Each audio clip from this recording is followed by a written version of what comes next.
Coming up next on The Voice of Alabama Politics, Chairman Lathan steps down for the Republican Party. Also, the V team takes a look at the governor's new gambling study report. And are Mo Brooks and his allies patriots or nut jobs?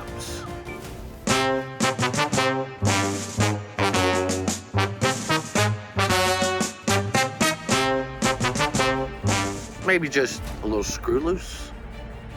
All this and much, much more coming up next on The V.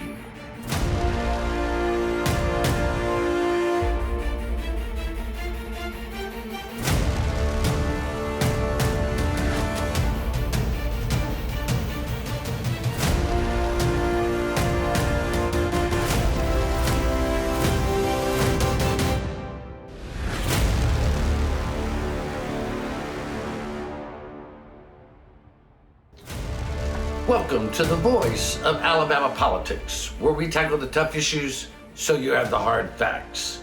I'm joined today by Susan Britt and Josh Moon. Welcome. Hey guys. Hey everybody. It's beginning to look a lot like Christmas. That's right. Favorite time of year. This time of year and beach season. That's my favorite times of year. There you go. Well, I saw the cats frozen in the yard. I figured it certainly was looking a lot like Christmas. Well, My old Cleve was I don't just know kind about of the mooching cat. through there today, not real fast. Hey, I don't know about the cat, but I sure am enjoying it. Yeah. Little Christmas vacation. Hey, Right. you know, we laugh and we can because we're all pretty healthy and pretty secure, but a lot of our fellow citizens are not. Mm-hmm. It's going to be a very unhappy Christmas for a lot of people. We have more cases of infection from COVID-19, more deaths, Susan, and it just keeps climbing. It's not declining, and now we're going into probably the busiest season of all, and people want to see family, they want to celebrate. It's going to be dangerous. Yeah, what we're beginning to see now is a result of Thanksgiving and all the gatherings that happened there, which is what they expected. They expected the numbers to start surging. We're averaging about 35 deaths per day in Alabama, and death totals are over 4,000, and they're increasing. I mean, we're hitting record highs above what it was this summer, way above, and even hitting records where we're increasing by 65% in COVID cases just in a week. Josh, we shut down the government when we had 50% less going on, and there is nothing that indicates that anything will close now at all because people just don't want it. Yeah, you know, I've been very, very critical of the governor for not doing more. You know, and you know, what drives me insane is the thinking that there are only two options: doing nothing or a complete shutdown of things, and that's not reality. You know, we've studied this virus now for many months, and we know. For example, schools. We know that the schools, the younger kids, they're not getting infected and they're not spreading it as much as we originally thought. So, those sorts of adjustments could be made in what we are doing now to be smarter about things, and limiting people in indoor locations, in restaurants and places like that. I think would go a long way. And in addition to that, coupling it with money for these businesses to keep people employed and to keep those doors open once we get out on the other side of this. I mean, it just drives me insane that we're not doing more to help both the businesses and to keep the people healthy. Well, and that we all share that concern, and as we've said before, Governor Ivey has gone about as far as a red state governor can go, and she's gone further than most. I mean, they've only recently been enforcing mask ordinances and things like that, and it's simply, Susan, because a virus has been politicized. It absolutely has been politicized. People are refusing to take the vaccine on political grounds. They're refusing to wear their masks on political grounds, which is just insane. We're talking about health reasons here. We're not talking about who's in the White House. Well, the virus, of course, knows no political party. However, one of our reporters pointed out the other day that if sitting legislators in Alabama, only Republicans have caught the COVID vaccine. I don't. Virus. Huh? Virus. Only Republicans have caught it. I don't know. Maybe there's no Democrats reporting that they've caught it, but. Yeah, I've not heard of any. I know that there have been some deaths among some family members of some Democrats. Oh, absolutely. Yeah, but you're right. I mean, how many Republican people have to die out here, before they start to take things seriously? I don't understand. I understand why it got politicized. I do. I mean, it was a complete and utter failure by the Trump administration on the front part of this thing, and so they had to politicize it to save some face. But I don't understand how, after this number of deaths have taken place, that we can still be talking about whether or not the virus is real. I mean, get out of here. Yeah. Well, as I wrote recently, the magical thinking and conspiracies have dominated this virus. And I wrote that, the monster's not under the bed. Mm-hmm. It's not on a computer server in a laboratory in Wuhan, China. Right. It's in people's noses. That's where the monster is. It's insane. I tell you, man. I'll tell you something else here. They have limited themselves in being able to take credit for what has been a pretty extraordinary accomplishment with this vaccine. Yes. That's taking place. I mean, really, if you look at what took place and the way this has gotten out to the public, nobody thought this was possible a few months ago, and they've done it now with the help of some private companies. But I mean, you've limited yourself because now you've told everybody the thing is fake and it's a hoax. Yeah. I mean, Yeah. Well, it is an amazing feat of science, health science, mm-hmm. and biological science. And we started getting the vaccine last week on Tuesday. People started to mm-hmm. be inoculated, Susan, mm-hmm. and it's going pretty well. We just don't have enough vaccine. No, right now we've got around 40,000 doses coming from Pfizer. That's not enough, of course, but at least it's a start. That starts getting to your healthcare workers, your most at risk. Right. Of course, the Moderna vaccine is coming soon. That mm-hmm. will help alleviate some of the pressure on Pfizer. So, and Josh, that's all really good news. We haven't had any severe side effects here. People are taking it. They're feeling relief. But we just learned yesterday that we're not going to get as many in the second round as we thought we were going to get because of snafus in the pipeline. Government snafus are not allowing states to get as many vaccines as they were promised. Yeah, that's an issue. I mean, listen, this is a tremendous undertaking, and so I think that I obviously have been a very critical of the Trump administration for quite some time, but I am, given what we're doing here in this sort of an unprecedented attempt at mass distribution of a vaccine in a very short period of time, there was bound to be a few snags, hang-ups, things like that. So I would like to see how bad it is before we go just crazy in this. I mean, listen, I understand lives are at stake here. I do, but we're trying to get this thing out to all 50 states in a record amount of time, and dealing with private companies and shipping companies, and it's going to be hard, and there's going to be a few mistakes made along the way. So I'd like to see exactly how bad it's going to be before we go crazy. I can guarantee you, if they'd given it to Jeff Bezos, it'd be here on your doorstep. All right, we're gonna have to leave it right there. You're watching the voice of Alabama politics. We'll be right back.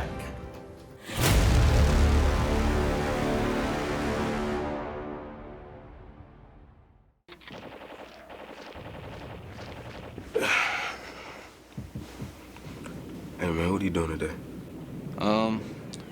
Playing the game. Thought I'd go out for a drive later, maybe. Text some friends while I'm doing it. Scroll through social media. Kill a family 4 in a head-on collision. Cool, man. Drive safe, Alabama. A message from your Alabama Department of Transportation. Your career isn't a job. It's a journey. Your next job could lead to bigger things, and you're in charge of how fast and how far you want to go. At alabamaworks.com, you can connect with employers and start working right now. Then chart your path forward with training and career planning tools. That next paycheck is great, but it's only the beginning. Start a great success story at alabamaworks.com. A lot can change in 5 years, except those smile lines you treated with Bellafill. Because that's about how long Bellafill will keep them smooth and filled. 5 years. Now you can always look your best without all those injections, appointments, and costs.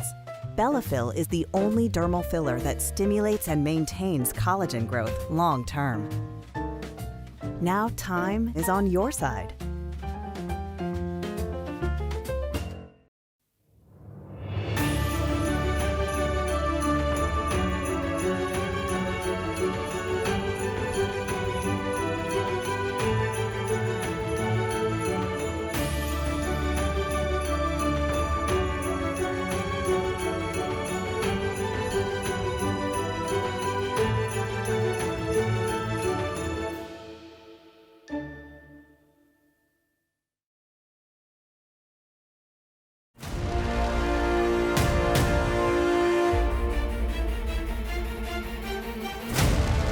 Welcome back to the voice of Alabama politics.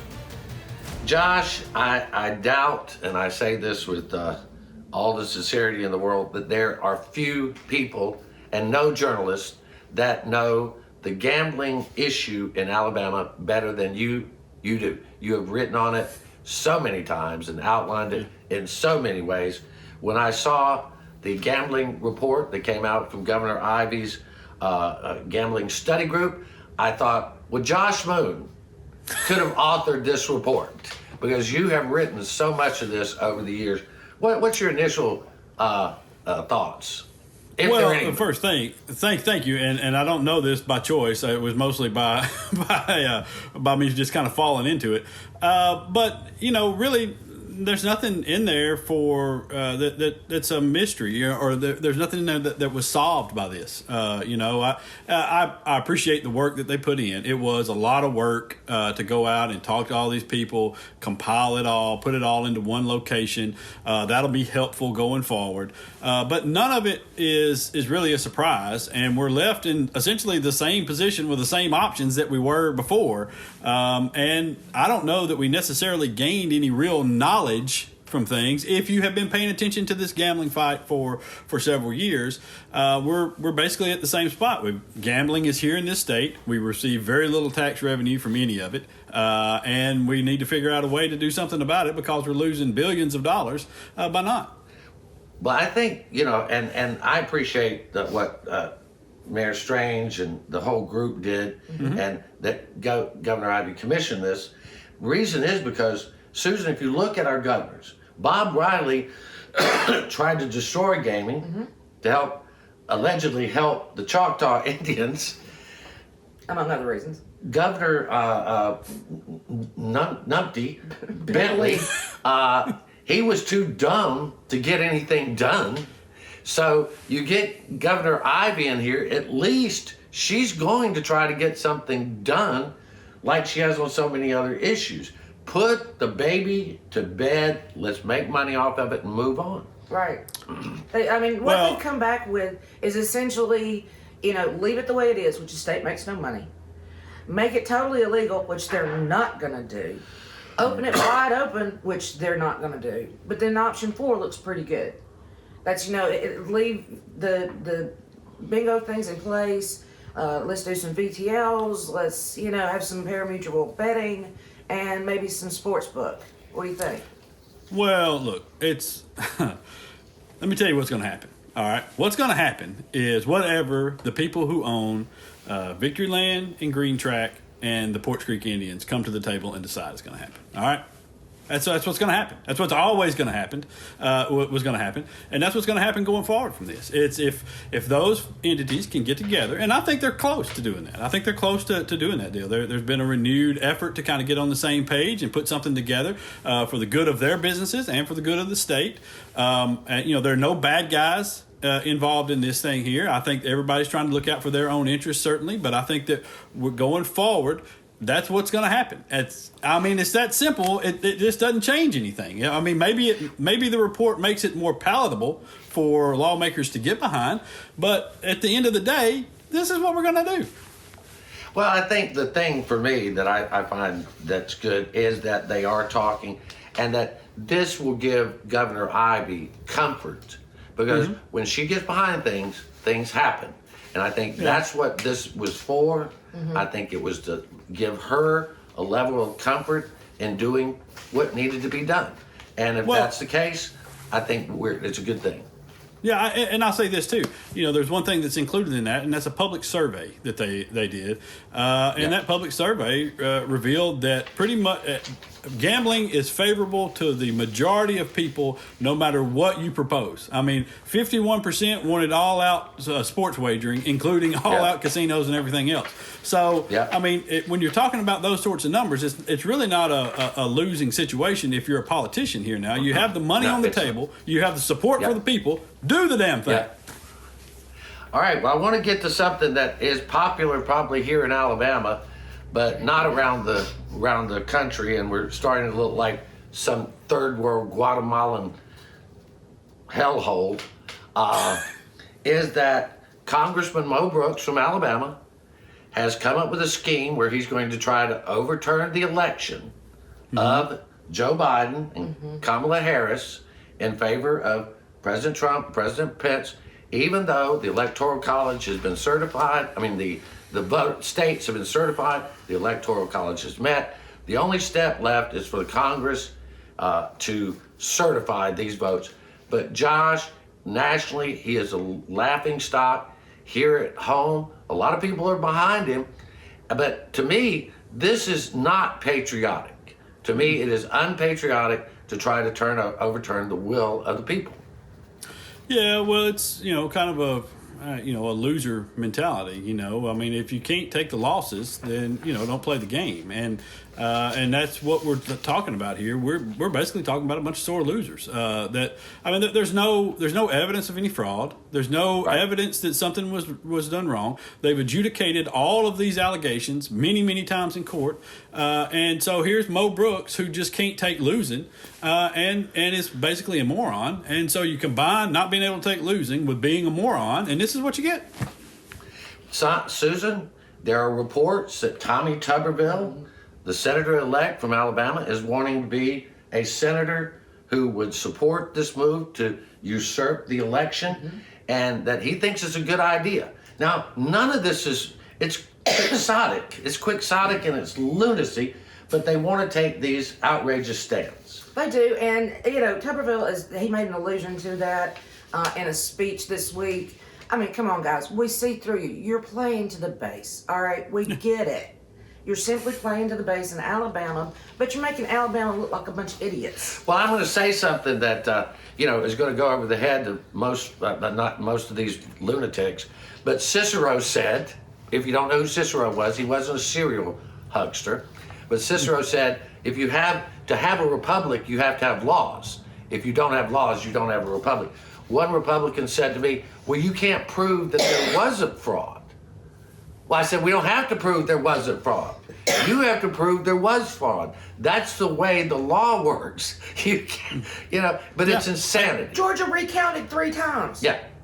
Again, sore loser, moron. Combine those things, you get bad results. Yeah, well, there you go. All right, you're watching the voice of Alabama politics. Send your hate mail, J Moon.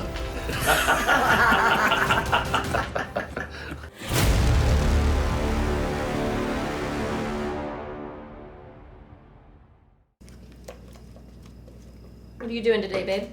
I thought I'd head down to the lake with the guys, do a little fishing.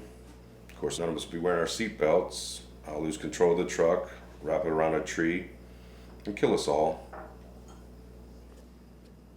Okay.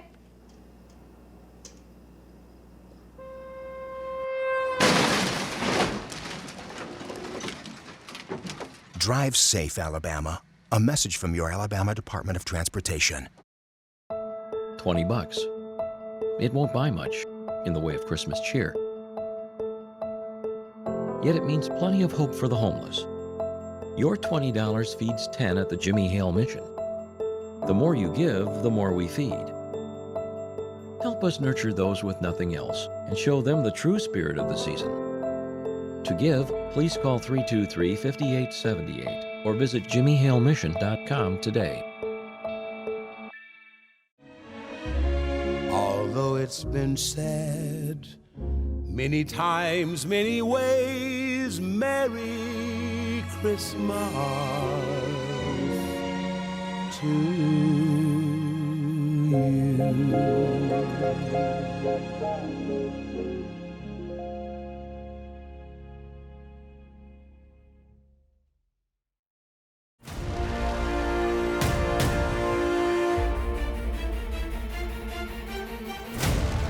Welcome back to The V, the voice of Alabama politics.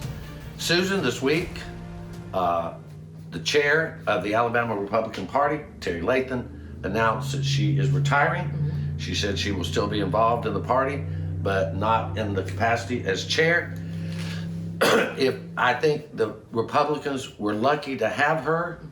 I think if you're a Republican, you have to admit she's done a good job.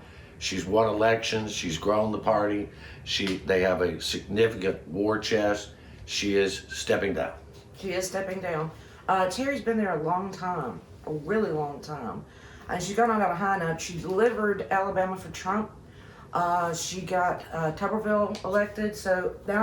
And she's had some really good elections in her time served. So now's a good time. Josh, I think it's a good thing she's retiring for the Democrats.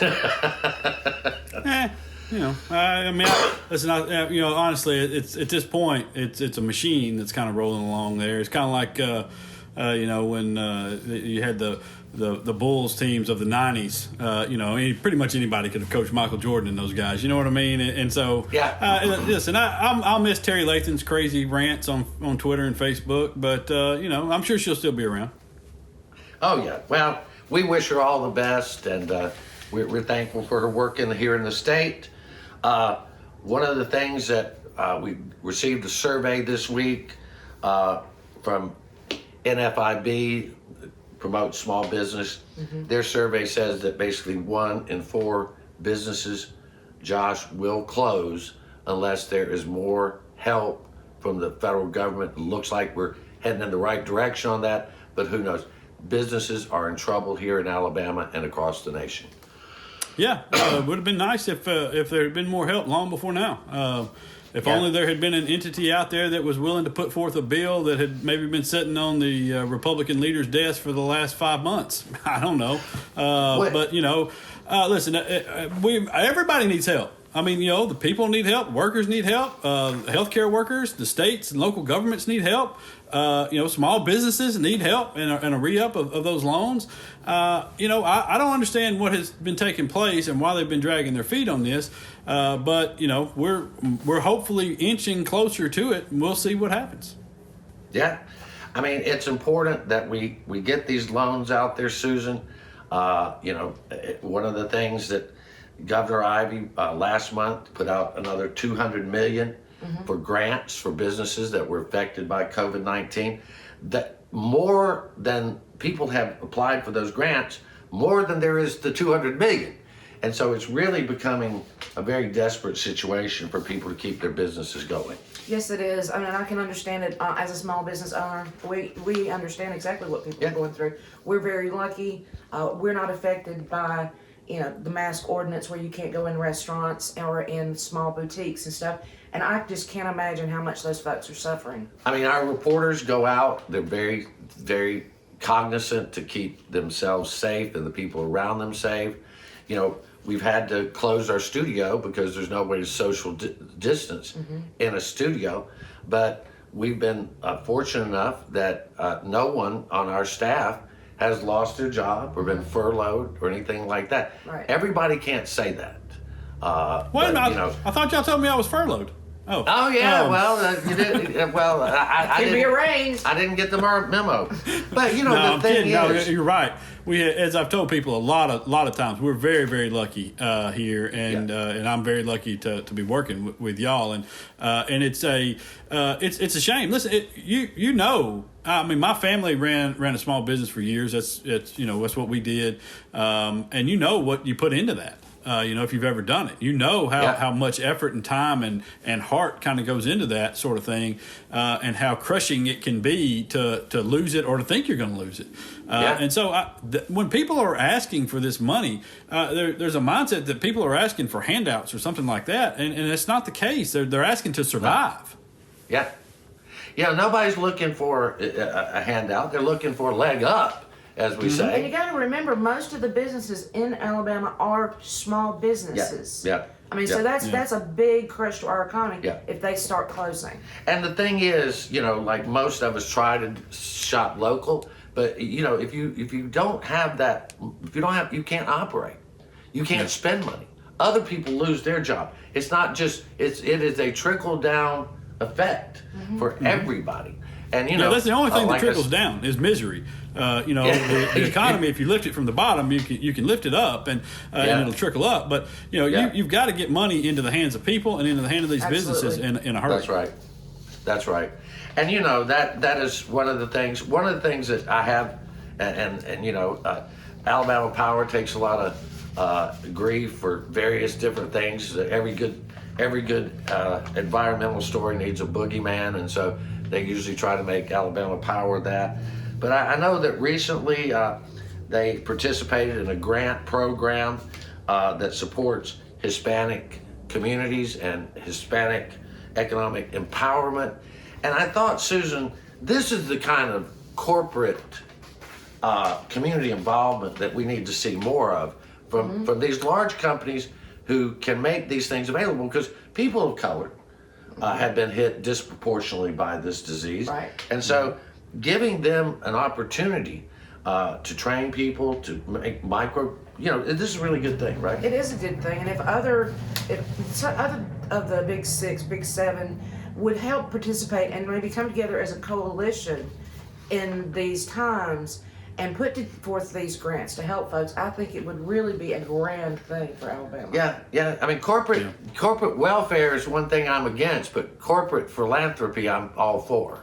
Yeah, well, and in the Hispanic community especially right now, because the Hispanic community is they're fearful of the government, and with good cause, especially over the last 4 years, and so they often don't come forward, even when they're eligible for programs through the government. They don't come forward and take advantage of those things. While their tax dollars have propped us up in this state for many years now, they don't take back. In a lot of ways, and so I think that's something that is really, really good and really helpful for a community that is desperately in need of it. Well, the Hispanic Interest Coalition of Alabama is the group that Alabama Power is working with. If you go to their webpage, they're doing some very, very good work. They're very good work. There's a lot of people out here working to help other folks, and we want to commend those people, whether they're corporations or your next door neighbor. We're thankful for your contribution during these tough times. You've been watching the voice of Alabama politics. You watch us because we watch them. We wish you a Merry Christmas. We wish you a Merry Christmas. We wish you a Merry Christmas and a Happy New Year.